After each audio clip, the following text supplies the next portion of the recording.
Hey, salut à tous, ici D-Trinix et bienvenue dans cette nouvelle vidéo. Donc aujourd'hui ce que je vous propose c'est de regarder les nouveautés dans la collection. Donc les nouveautés que j'ai pu avoir donc ces 3 derniers mois de septembre, d'août, septembre et octobre, voilà. Et ce que je vous propose c'est qu'on commence tout de suite par les nouvelles consoles. C'est parti. On va donc commencer par une console assez mythique, hein. Je vous parle bien sûr de la Nintendo GameCube. Alors, en effet, j'en ai eu deux. Dans les faits, oui, j'en ai eu deux. Mais je vais pas sortir là parce que l'autre elle est dans un état un peu dégueulasse. Et puis bon, un truc de GameCube, rien d'intéressant. Donc, nous avons cette GameCube qui est quand même en bon état, hein. Donc, je vous laisse regarder un petit peu. Sauf que on ne m'a pas donné les câbles qui allaient avec. Ou du moins, on a donné les mauvais câbles qu'on a donné. Les câbles de la Wii au lieu des câbles de la GameCube, ce qui fait que cette GameCube, je ne sais pas du tout si elle fonctionne. La vendeuse aurait apparemment affirmé que ça marche, mais j'ai pas pu tester. Alors pourquoi je dis aurait affirmé, c'est parce que c'est pas moi qui l'ai acheté, c'est mon cousin qui me l'a bien gentiment trouvé en vide-grenier. Et d'ailleurs, merci à lui, un grand merci à lui. Je mettrai le lien de sa chaîne dans la description. Il fait des super musiques sur sa chaîne et il développe également un jeu en ce moment qui s'appelle Always the Same Nightmare, pardon. Donc n'hésitez pas à aller checker son jeu, c'est vraiment de la balle. On passe à présent sur une console un petit peu plus, on va dire un petit peu plus connue. Un peu plus connue entre autres, je pense. Enfin, pas tout le monde connaît cette console aujourd'hui. Si, on va dire si quand même. Je parle bien entendu d'une console que j'ai reçue à mon anniversaire et c'est la NES. Donc la voici. Alors il faudra juste que je nettoie l'autocollant là.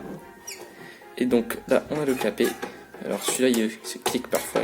Parfois il ne veut pas se cliquer, pas se clipser. Et bon voilà, ça fonctionne. Donc on a ici le petit capot, le bouton Power Reset.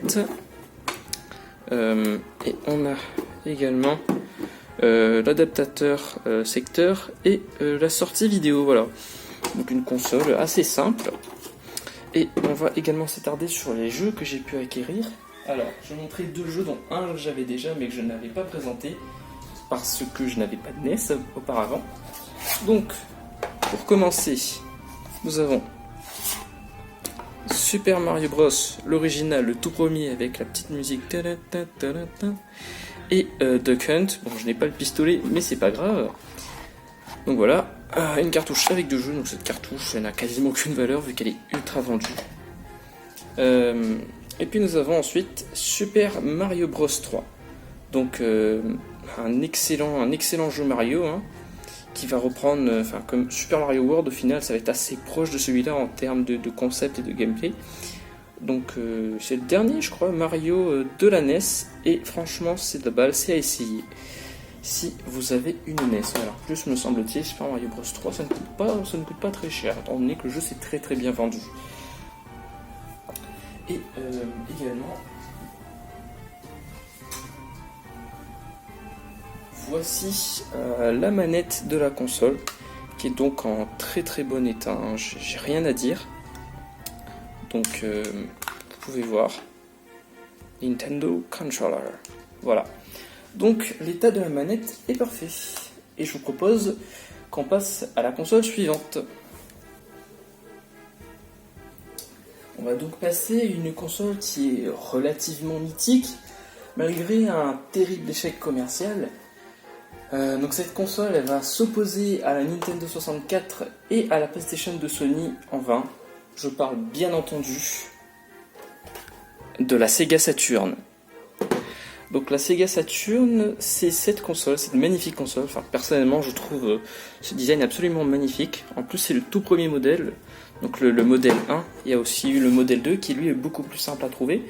Mais j'ai réussi à obtenir le modèle 1 pour un prix que je considère comme être correct. Donc j'ai pu l'avoir pour 60 € sur eBay avec un petit peu plus à côté pour les frais de port. Et je l'ai eu avec un jeu que je vais vous présenter dans un instant. Donc voici la console. Donc la console est en presque parfait état de marche, puisqu'au bout de 30 minutes, malheureusement, c'est un problème qui est très connu apparemment. L'alimentation chauffe et du coup au bout de 30 minutes, je peux y jouer autant que je veux, mais on va dire si au-delà de 30 minutes de jeu je redémarre la console, il y aura des lignes à l'écran et ne voudra plus lire de CD. Il faudra donc que j'éteigne la console, que j'attende qu'elle refroidisse pour remettre d'autres jeux à l'intérieur. Hormis ça, la console est en état absolument génial. Alors de base, il y avait également une espèce d'autocollant cache converteur là, donc je vous mets la photo. Alors c'était absolument dégueulasse, c'était vraiment immonde. En plus on sent que ça a été déchiré à l'arrache pour pas qu'on voit l'ancien prix. Donc ce que j'ai préféré faire, c'est que j'ai pris un petit peu d'alcool et j'ai nettoyé ça. Et donc comme vous pouvez le voir, c'est nickel. Hein. C'est très nickel. Enfin on voit encore un petit peu qu'il y avait un truc collé là, mais il n'y a plus de traces de colle à proprement parler. Si on touche, il n'y a rien, il n'y a absolument rien. Donc voilà. On a également niveau connectique. Donc on a bien sûr le port cartouche à l'arrière. Ici nous avons une trappe qui nous donne accès à la pile système que j'ai donc remplacée récemment. Bon, ça doit faire quelques semaines. J'ai également, l'AC-in, donc qui est le port pour l'alimentation de la console, une communication connecteur pour connecter deux Saturn entre elles, pour le connecter à un ordinateur je crois aussi, je suis pas sûr, à vérifier, et là la sortie vidéo, voilà. Donc on va mettre la Saturn ici, hop, je vais également vous montrer sa manette. Alors, aussi étonnant que ça puisse paraître, j'ai une Saturn modèle 1 mais avec une manette modèle 2. Mais bon, c'est pas plus mal parce que ce modèle de manette, qui est donc le second modèle, est beaucoup mieux, paraît-il, que le premier modèle, que je n'ai jamais essayé. Donc, cette manette est vraiment extrêmement ergonomique, elle a vraiment une très bonne prise en main. Donc, c'est une manette Mega Drive, mais genre en 100 fois mieux. Peut-être pas 100 fois, mais c'est genre beaucoup mieux qu'une manette Mega Drive, qui est déjà très bien. Donc, on a 6 boutons, X, Y et Z et ABC, 2 boutons de gâchette, un bouton start et le D-pad, le directional pad. Voilà pour ce qui est de la manette. Donc je vais l'enlever, je pense, oui, parce que le câble risque d'être un peu gênant. Et puis maintenant, ce que je vous propose, c'est de s'attarder sur les jeux que j'ai pu avoir avec la console. Donc c'est parti. Donc on va pousser un petit peu la console dans le coin pour laisser place au jeu. Donc on commence avec Sega Rally Championship, qui était donc le jeu avec lequel j'ai reçu la console. Alors il y avait aussi un autocollant cache ici, j'ai un peu galéré à l'enlever, ce qui explique pourquoi c'est un petit peu bombé le carton là. Mais bon, à part ça, la boîte reste quand même en très bon état. Et donc là on peut voir la vitesse incroyable de 30 images par seconde. AM3 vous offre avec Sega Rally l'expérience de pilotage la plus réaliste à ce jour. Plus réaliste, je ne sais pas, mais en tout cas, ce que je peux vous confirmer, c'est que ce jeu est extrêmement fun. Franchement, malgré qu'il n'y a que 2 ou 3 voitures et que 4 circuits au total, le jeu est vraiment agréable à jouer. Et si vous avez franchement 10-15 minutes à tuer, voire même un petit peu plus, ce jeu occupe vraiment, voilà, c'est vraiment sympa comme jeu. Puis, nous avons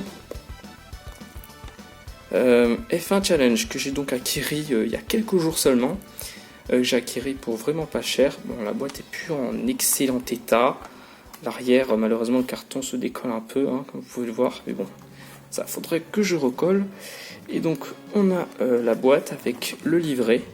Le livret qui, lui, est en très bon état. Hop. Voilà. Et nous avons le disque du jeu qui fonctionne très bien. D'ailleurs, je ne l'ai pas précisé, mais pour Sega Rally, il y a uniquement le CD à l'intérieur. Alors, F1 Challenge, c'est un bon jeu, mais qui est quand même très en dessous de Sega Rally pour moi. Voilà. Puis maintenant, nous allons nous attaquer à mon jeu préféré de la Saturn, du moins préféré pour le moment, parce que bon, j'ai pas encore masse de jeux Saturn, qui est autre que Panzer Dragoon. Donc Panzer Dragoon, c'est un jeu extrêmement célèbre de la Saturn que j'ai eu pour mon anniversaire d'ailleurs, encore grâce à mon cousin, donc gros merci à lui. Donc on a le manuel qui est en très bon état, je veux dire, à part cette petite déchirure là, franchement c'est nickel à l'intérieur, j'ai rien à dire, ça a été très bien préservé. Nous avons le CD de Panzer Dragoon qui n'a presque aucune rayure et qui fonctionne nickel dans la Saturn, voilà. Et puis à l'arrière, donc nous avons une description du jeu dans toutes les langues européennes, disons que quelques langues européennes, et donc c'est vraiment sympathique, voilà. Puis nous attaquons au dernier jeu. Alors ce jeu, la boîte est un peu défoncée, mais je l'ai reçu comme ça, vous inquiétez pas, c'est pas moi qui l'ai maltraité à ce point-là. C'est juste que bon, l'ancien possesseur visiblement n'en a pas pris autant soin. Et voilà, pour 15 € aux enchères sur eBay, j'ai pu avoir, du coup je me dis que c'est une bonne affaire, parce que d'habitude ça coûte entre 30 et 40 € Night. Là j'ai pu l'avoir, il est quand même complet, hein. Il y a quand même le manuel et le jeu qui est totalement fonctionnel, donc j'ai rien à dire à ce propos-là. C'est juste ce côté-là, c'est vraiment très moche, voilà. Mais à part ça, on peut voir qu'à l'arrière, donc c'est correct, on va dire. À l'intérieur, donc je vais l'ouvrir en posant sur la table pour éviter d'abîmer. Hop. Donc nous avons le manuel d'instruction qui est en état moyen. Alors, en vrai c'est que la couverture qui pue un peu, mais l'intérieur est correct. Le papier est légèrement jauni, mais à part ça c'est très correct. Vous pouvez le voir, il n'y a pas vraiment de déchirure interne ou quoi que ce soit. Et pour ce qui est du jeu, bah écoutez, rien à dire, un peu rayé, mais le CD tourne parfaitement. Jusqu'à présent, je n'ai eu aucun problème, donc bon, je vais pas me plaindre. Je suis déjà très content d'avoir pu acquérir tous ces magnifiques jeux pour la Sega Saturn, ainsi que la console en elle-même, que j'attendais depuis un bon moment. Donc maintenant, je vous propose qu'on passe à la prochaine console. C'est parti.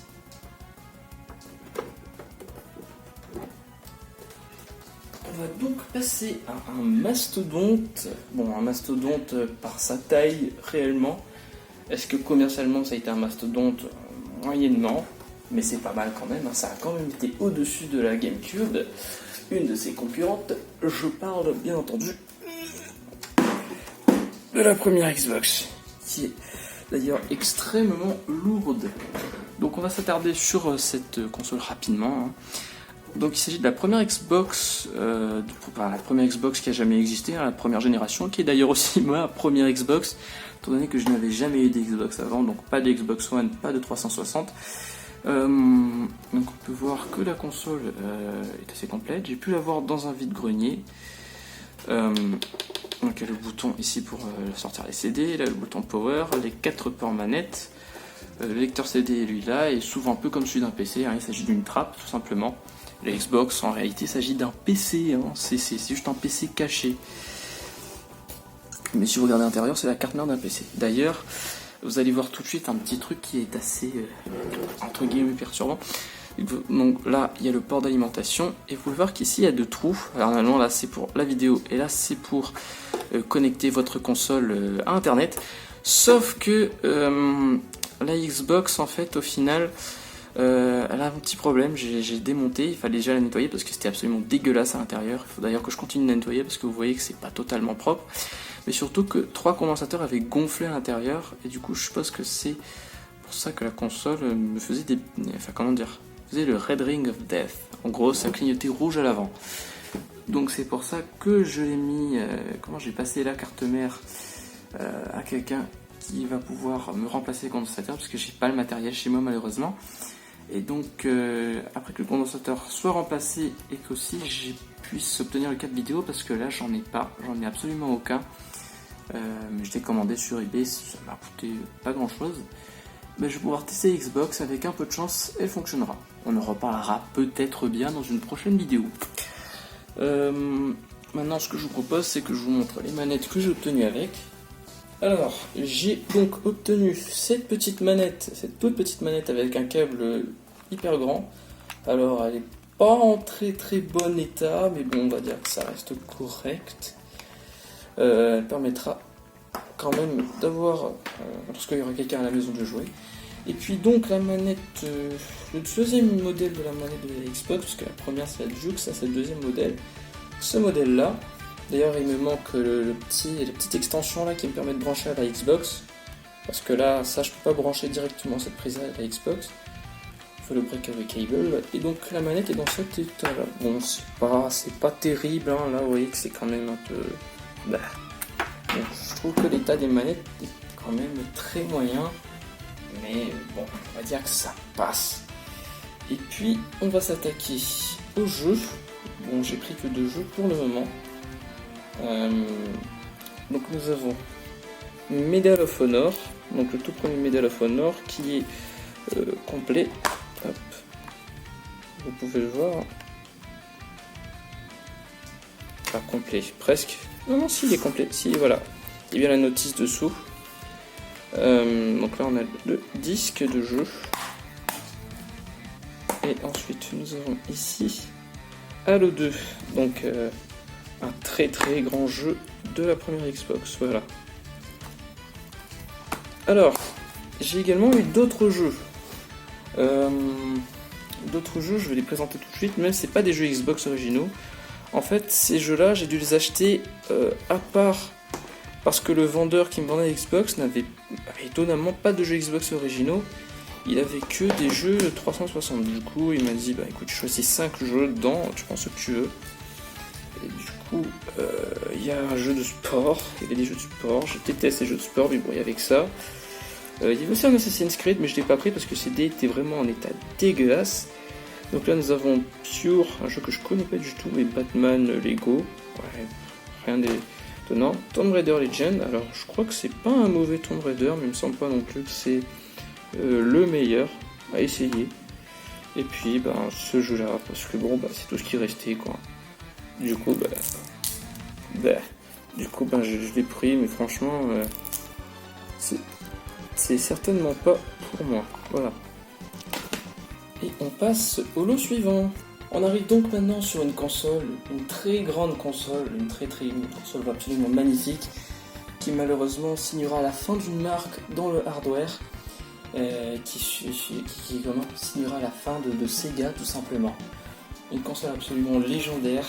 Je parle bien entendu de la mythique et excellente Dreamcast. Donc il s'agira en effet de la dernière console qui sera produite par Sega. Il s'agit vraiment d'une très très bonne console. Donc voilà. Donc là j'avais laissé le Sonic Adventure dedans.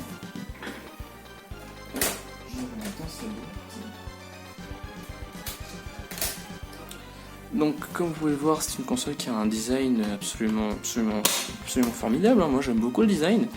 Une console qui est très compacte, qui a bien son petit poids. Donc là on a le bouton pour ouvrir le capot et mettre un disque de jeu dedans, un GD-ROM, donc nous avons le bouton power. Nous avons également 4 ports manettes qui nous permettent donc par logique de brancher 4 manettes pour jouer à plusieurs. Et puis nous allons à l'arrière, ce qui est assez... on va voir des choses assez intéressantes. Donc nous avons ici bien sûr le port pour brancher l'alimentation. Ici un port céréales, donc ça me semble-t-il c'est vraiment pour développer sur la Dreamcast ou pour faire des hacks, ce genre de choses. Enfin, bon, c'est pas conçu par Sega de base pour faire des hacks, mais il y en a qui ont réussi à l'utiliser pour faire des hacks. Puis nous avons la sortie vidéo, AV Out. Et enfin, nous avons ici quelque chose qui était très très révolutionnaire pour l'époque. Le modem. Donc nous avons un modem qui est intégré à l'intérieur de la machine, ce qui nous permettait directement de jouer à des jeux en ligne depuis sa Dreamcast chez soi. Voilà. Donc c'est la première console à proposer un modem intégré dans la console, parce qu'avant il fallait les acheter à part. Et puis il fallait assez à part, c'était cher, il fallait une connexion internet. Enfin, dans tous les cas il faut une connexion internet, mais ce que je veux dire c'est que c'était très très mal démocratisé. Alors c'était un peu mal foutu, c'était compliqué à configurer, il y avait quasiment personne sur les serveurs. Tandis que la Dreamcast c'est la première console qui va quand même commencer à mettre en place le jeu vidéo en ligne, même si c'est vraiment la première Xbox présentée juste il y a un instant, qui va réellement permettre la démocratisation des jeux en ligne. On va également revenir sur sa manette et aussi sur sa carte mémoire. Donc voici la manette Dreamcast, qui est une manette réellement particulière. La première fois qu'on la tient en main, ça fait vraiment très bizarre. Mais bon, je vous donne mon avis, c'est très personnel. Mais au bout de quelques minutes, je me suis rapidement fait. Au final, je trouve la manette même très ergonomique. XYAB. Et puis, on met le joystick en haut plutôt de mettre le joystick en bas, comme l'a fait la 64 ou la PlayStation 1 à l'époque. Ensuite, on a le D-pad là. Et le bouton start, voilà. Et bien sûr, les deux gâchettes à l'arrière. Et enfin, voilà donc la petite carte mémoire de la console, une carte mémoire absolument géniale. Hop. puisque cette carte mémoire non seulement nous permettait de sauvegarder les données, mais une fois branchée sur la manette, servait de second écran dans le jeu, donc un peu avant, un peu ce que proposait la Wii U, sauf que bon là il n'y a pas, c'est pas un gros pad avec lequel vous devez jouer en main, mais une manette relativement ergonomique. Moi je la trouve très ergonomique, mais après ça dépend des gens. Et puis donc vous avez également des mini-jeux, c'est-à-dire que comme le propose la Switch aujourd'hui, vous pouvez jouer aussi bien chez vous que ailleurs. Bon évidemment là vous n'allez pas avoir une Dreamcast portable, mais ça vous permet par exemple d'élever ce qu'on appelle des chaos, qui vient du jeu Sonic. C'est une sorte de petite bébête, un peu comme les Pokémon, que vous pouvez élever, et lorsque vous jouez au mini-jeu que propose la machine, et au final ça vous donne des bonus en jeu. Par exemple là je vous parle des chaos, mais ça peut être plein d'autres jeux, plein d'autres mini-jeux qui vont changer en fonction du jeu. Et donc ces mini-jeux vont vous permettre d'avoir des avantages in-game lorsque vous y jouez. Voilà.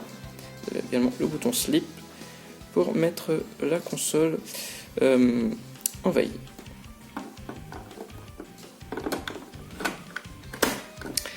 Et donc maintenant ce que je vous propose, c'est qu'on regarde rapidement les 3 jeux que moi je possède sur la machine. Et donc on commence avec du lourd, avec Sonic Adventure. Donc un jeu que propose Sega très peu après la sortie de la Dreamcast, qui sera d'ailleurs le best-seller de la machine. Donc alors, est-ce que c'est un bon jeu? Oui. Est-ce qu'il est excellent? Sûrement pas, parce qu'il a énormément de défauts. En fait, on sent que ça a été fini à l'arrache. Mais bon, avec Sega, on a l'habitude, j'ai envie de vous dire. Mais hormis ça, ça reste quand même un jeu que je trouve particulièrement fun à parcourir, et les musiques sont absolument excellentes, elles sont sublimes. Donc j'ai le jeu complet, donc là on a le manuel. Oula, attention. Hop. Et là, hop. On a le disque, le GD-ROM. Donc tout fonctionne absolument parfaitement. Ça fait pisser, c'est bizarre ça. Non. Voilà. Donc, nous avons pour Sonic Adventure. Et puis maintenant, ce que je vous propose, c'est un jeu de combat mythique de la Dreamcast. Une exclusivité qui est donc Soul Calibur. Donc Soul Calibur que j'ai reçu récemment, également pour mon anniversaire. Je l'avais commandé, mais au final, mon cousin m'en a fait cadeau. Encore merci à lui. Sans mon cousin, cette collection ne serait presque rien. Voilà. Sans mon père aussi, d'ailleurs. Donc, Soul Calibur qui est un excellent jeu de combat. Alors contrairement au jeu de combat classique, ce jeu se joue avec des armes blanches, c'est-à-dire épée, katana, couteau, etc., etc. Donc ça change des traditionnels coups de poing et coups de pied. Et puis pour finir, un autre jeu de combat qui n'est autre que Dead or Alive 2 sur Sega Dreamcast. Donc Dead or Alive 2 qui va être après réadapté sur PlayStation 2 et qui sera même, je crois, sur PlayStation 2 va être considéré comme inférieur à la version Dreamcast, me semble-t-il. Et donc les graphismes sur celui-ci sont absolument sublimes. Hein. Quand vous comparez Dead or Alive 2 sur Dreamcast et Dead or Alive 1 sur PS1, il n'y a pas photo. Bien. Comme on a fait à présent le tour d'à peu près toutes les consoles toutes les nouvelles consoles, ce que je vous propose à présent, c'est qu'on fasse un petit tour au niveau des nouveaux jeux. Alors il n'y a pas grand chose, enfin des nouveaux jeux je veux dire, hormis ceux que j'ai commandés, hormis ceux que je vous ai déjà présentés. Donc, je vous propose qu'on voit ça de suite. Donc c'est parti. Et hop, ça. Et ça, voilà. Donc on va commencer par le plus vieux, c'est-à-dire les jeux Sega Master System. Donc nous avons pour commencer Spider-Man, qui est donc un jeu Master System. Bon, il est sympathique, mais bon, personnellement je trouve qu'il est sympa, mais sans plus. Après j'y ai très peu joué. Et puis nous avons un autre jeu de la Master System qui est sorti après la version Mega Drive. Il s'agit de Sonic the Hedgehog. Et à ma grande surprise, cette version de Sonic en PAL ne tourne pas en ralenti comme la version PAL de Sonic de base sur Mega Drive qui tourne en ralenti. Donc cette version tourne exactement à la bonne vitesse même sur une console PAL, et ça fait plaisir. Surtout que la version Master System n'est pas juste un portage, mais c'est également un autre jeu. Donc la première zone c'est le Green Hill, mais la deuxième zone vous verrez tout de suite que ce n'est pas la Marble comme sur Mega Drive, mais qu'il s'agit de la Bridge Zone. Donc il s'agit d'un tout autre jeu à parcourir, il est excellent et je vous le conseille. Donc si vous pouvez le faire en vrai ou sur émulateur, allez-y, foncez. Puis ensuite on va revenir sur quelque chose de la génération suivante, dans la génération 16 bits. Et donc voici un jeu Super Nintendo que j'ai pris, il s'agit donc de Mystic Quest Legend.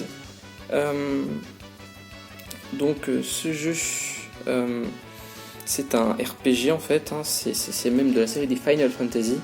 Alors j'ai juste fait une petite connerie en fait, c'est écrit PAL version, mais j'ai pris la version PAL allemande, ce qui fait que j'ai joué en allemand. Donc c'est pas ouf d'avoir un RPG dans un langage que je ne comprends pas. Mais après, heureusement, ce RPG est très simple et très linéaire, donc il suffit de suivre le jeu et puis tout se passe nickel. Puis ensuite, nous avons ces deux jeux Mega Drive. Donc, bon, pas en très bon état, mais bon, je les ai eu pour vraiment pas cher, du coup ça va. Nous avons Echo the Dolphin, qui est sorti sur Mega Drive à l'époque et qui est un excellent jeu, même s'il est très très dur. Alors excellent c'est très relatif, hein. Le JDG on a fait une vidéo dessus, alors certains aiment, d'autres aiment pas, à vous de juger. Puis nous avons également Super Thunderblade, qui est donc un jeu d'hélico. Alors j'ai aussi Thunderblade, j'ai ce jeu là mais en version de Master System qui est amplement inférieur. Donc c'est un petit jeu en fausse 3D sympathique, un petit jeu d'arcade qui est très très dur d'ailleurs. Donc à essayer franchement, histoire de déconner, histoire de bien rager devant sa Mega Drive ou devant l'émulateur, à vous de voir. Franchement, vous avez 5 minutes, à essayer. Et puis nous avons comme dernier jeu Street Fighter 2. Street Fighter 2 qui est mon deuxième jeu Mega Drive en boîte. Et oui, je n'ai que 2 jeux Mega Drive en boîte, Sonic et celui-là. Donc Street Fighter 2 qui est un excellent jeu de combat. Est-ce que j'ai vraiment besoin de vous le présenter ? Bon, bien sûr, la version Mega Drive est inférieure à la version SNES, du moins c'est mon avis, mais ça reste quand même pas moins fun à y jouer. Voilà. Donc vous avez ici le manuel qui est en état moyen, on va dire c'est correct, moyen, et la cartouche qui elle est en excellent état. Voilà. Voilà comme on dit. Et donc c'est tout pour les nouveautés dans ma collection. J'espère très sincèrement que cette vidéo vous aura plu. Si c'est le cas, n'hésitez pas à mettre un like et à partager la vidéo. Écoutez, sur ce, je vous laisse et je vous dis à la prochaine.